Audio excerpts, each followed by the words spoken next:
Hey, what it do, sports world? It's me again. The Winner Circle podcast with me, Ray Diggs, is here, y'all. Where passion meets performance and champions are made. I'm your host, Ray Diggs, bringing you the energy, the insight, and the mindset from across the world of sports. From the locker rooms to the big stage, this is where the real ones talk and legends rise, and the motto stays the same. Winners will always win. The Winner Circle podcast with me, Ray Diggs. We are here and we ain't going nowhere. Make sure y'all tune in because we're about to go live now. Peace.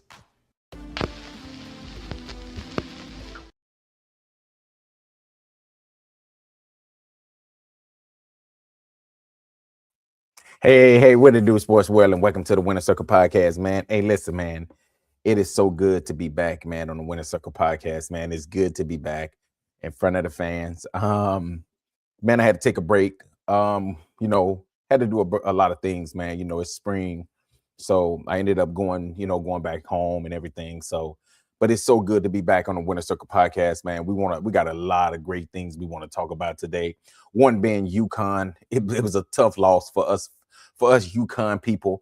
A lot of people that know me know I'm a big UConn fan. Been one ever since I was a kid, ever since like 97.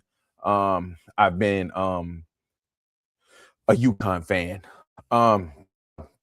So UConn ended up losing the game to South Carolina by a score of 68 to 62 to 48. And now South Carolina will be heading to the national championship game where they would face off against UCLA. Now, during the game, it was a back and forth in this game. It was a back and forth game. I think the game changed like in the third quarter when, in my opinion, I just feel like that the referee started calling more fouls. I feel like for South Carolina, and I think that UConn got frustrated because they could not get any calls, and I think that right there was basically what ultimately decided this game. But I will say that this right here was a hell of a matchup. It should have been the national championship game, but I understand. I see what they're trying to do. They wanted to put South Carolina and UConn on the same side because they know that those two teams was end up going to meet. They was going to end up meeting in the national championship game. So why not put them on the same side so they can knock each other out? Because just watching that Texas and UCLA game, I said to myself, I said, listen, this two best teams in the nation right here. This should have been the national championship game. But it was ended up being the Final Four game, the semifinal game, and that's why we're here. After the game, Don Staley, Gino Auriemma had a little back and forth. Gino said that Don Staley did not shake his hand, and they kind of had to be separated. I did not like that for the game. But I will say this, I was okay with it because I know how frustrations work. I'm one of these people that actually live in the real world. Like I live in the real world. I understand that you get frustrated. I understand that sometimes your frustration get the best of you. Some people live in a perfect world. They've never had any frustration. They've never had any meltdowns. That's just the world we live in. Some people, I see Plies and I see people like that on Facebook. They've never had a bad day. So Gino, I feel like he just had a bad day. And like I said, South Carolina just outplayed them. The first quarter, it was 15-15. UConn actually had the lead going in halftime by 2, even though I posted on Facebook, I said, listen, if Ozzie Fudd do not get going and Sarah Strong, they will not win this game. And I just don't think neither one of them really got going. Sarah Strong, I think that, they was fouling her a lot. I won't use that as an excuse, though, but they was kind of hacking her a lot in this game. And I think that right there is what Gino was pretty much frustrated about, is that his team was not getting any calls, and South Carolina was pretty much going to the line as well. Then South Carolina came out and had a 20-13 third quarter, which they was up then by 5. And I think that the fourth quarter, UConn just started unraveling. It's something that we not used to seeing. But this UConn team right here was 38-0. But I kept telling everybody that I just don't see them as a 38-0 team. I didn't see them as a team that could go undefeated. I seen them as a team that could possibly lose to South Carolina. that could possibly lose to UCLA maybe, or maybe even Texas. I can see LSU pushing them to the limit, because I think they had a lot of cracks. Yes, they had Sarah Strong, and yes, they had Ozzie Fuzz, which are the two best players. But I think that the role players wasn't there this season, and I think that's ultimately pretty much, showed yesterday with a veteran-led South Carolina team. I think South Carolina is very, very a veteran-led team, led by fifth-year senior Raven Johnson. And I think ultimately in the end, they ended up winning the game, and now they're going to play for a national championship. So congratulations to South Carolina.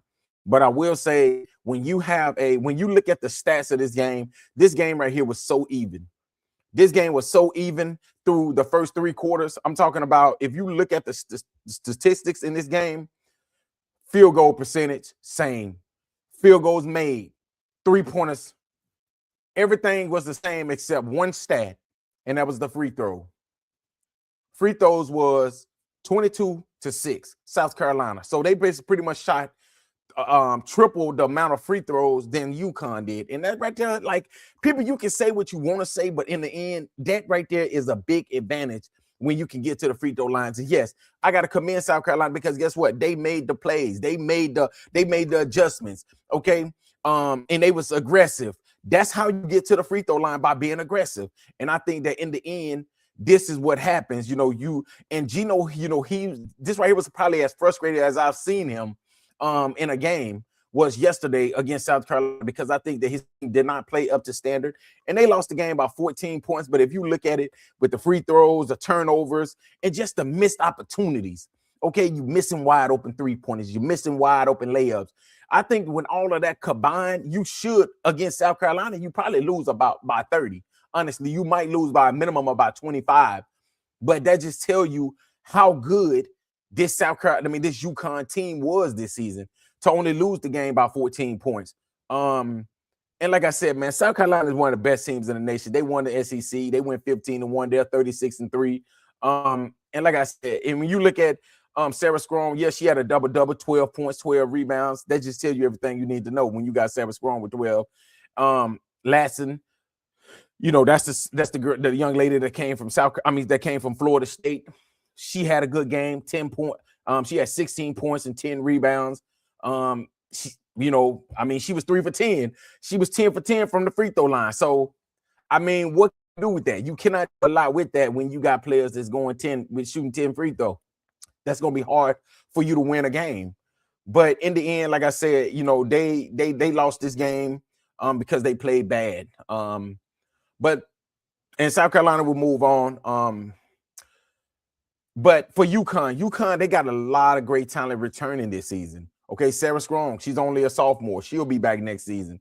Sarah Williams, man, I like her, man. She was a really good player. We picked her up last season. But she did not live up to the expectations of UConn. And that just tells you all, I'm just going to tell y'all something about the UConn expectation and standards. UConn expectations and standards are so high. You can be a star at another team and come to UConn and you just average 5 points, 7 points. You can be the other team's best player. That's how good this UConn team is. Okay. And you got Ashley she'll be back next season. KK Arnold will be back next season. We are losing Ozzie Fudd, who was a senior. She'll be heading on to the WNBA.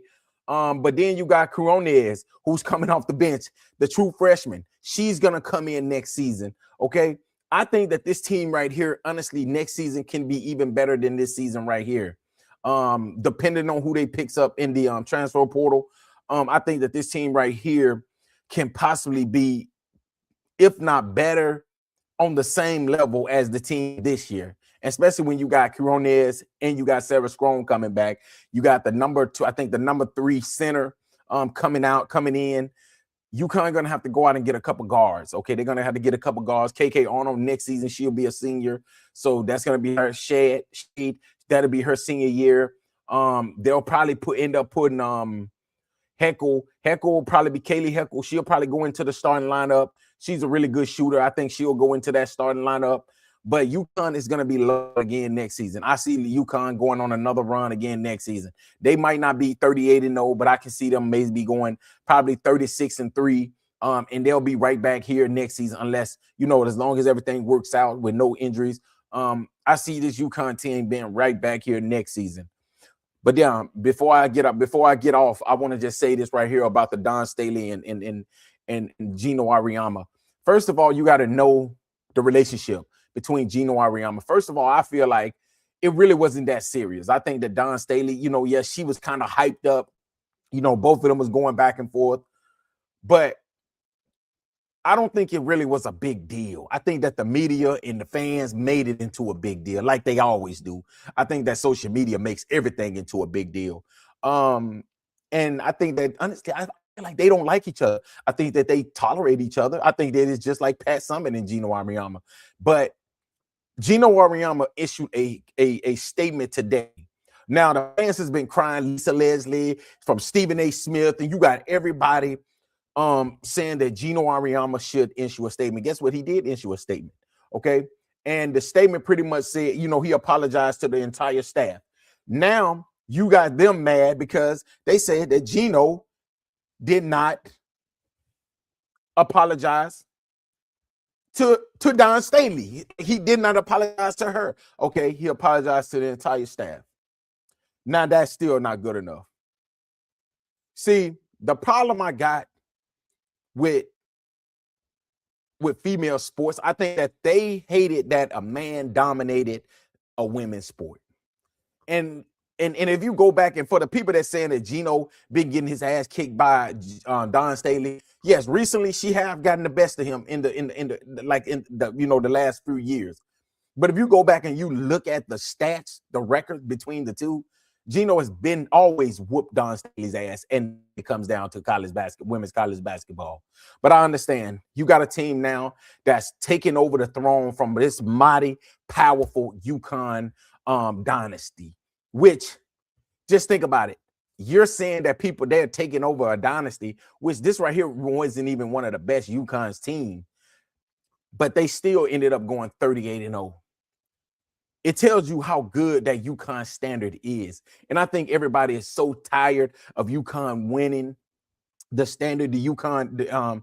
But I will say, I think that this right here was just smoke. I look at it like, I feel like Don Staley, Geno, they got a love-hate relationship. But I think that a lot of people hate that a man like Geno Auriemma is dominating a women's sport because it's women.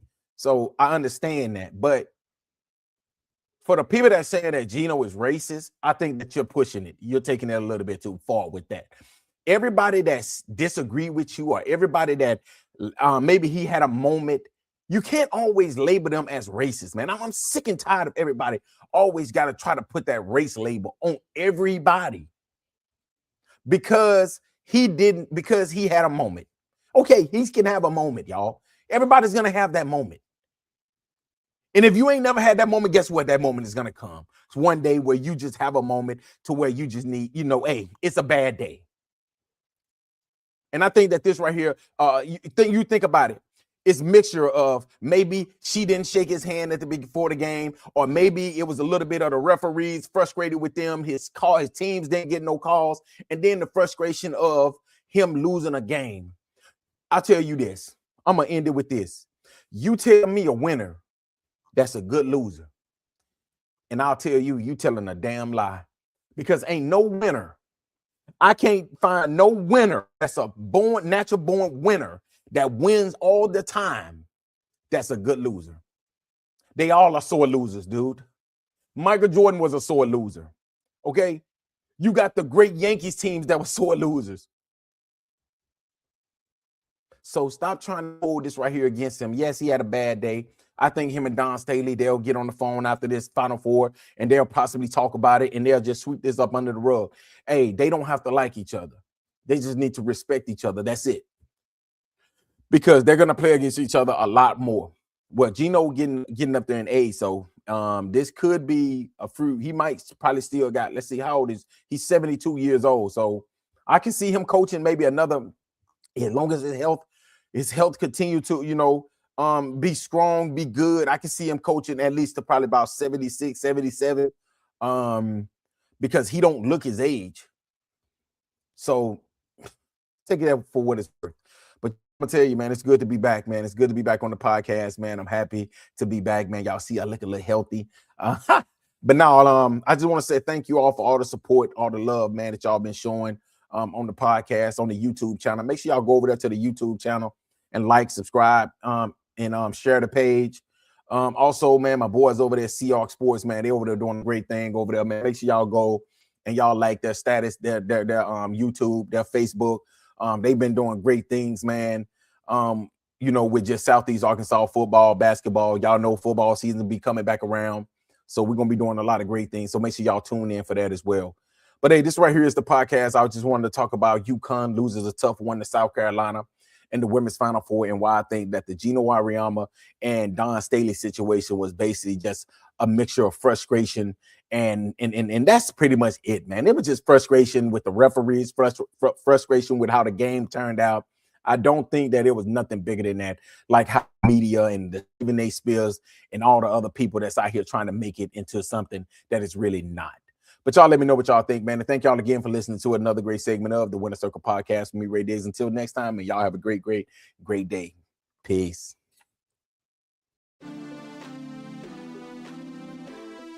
Mr. Diggs, we're on in 5. Vegas can't be choosers, but grandma chose trace. She raised me on scraps.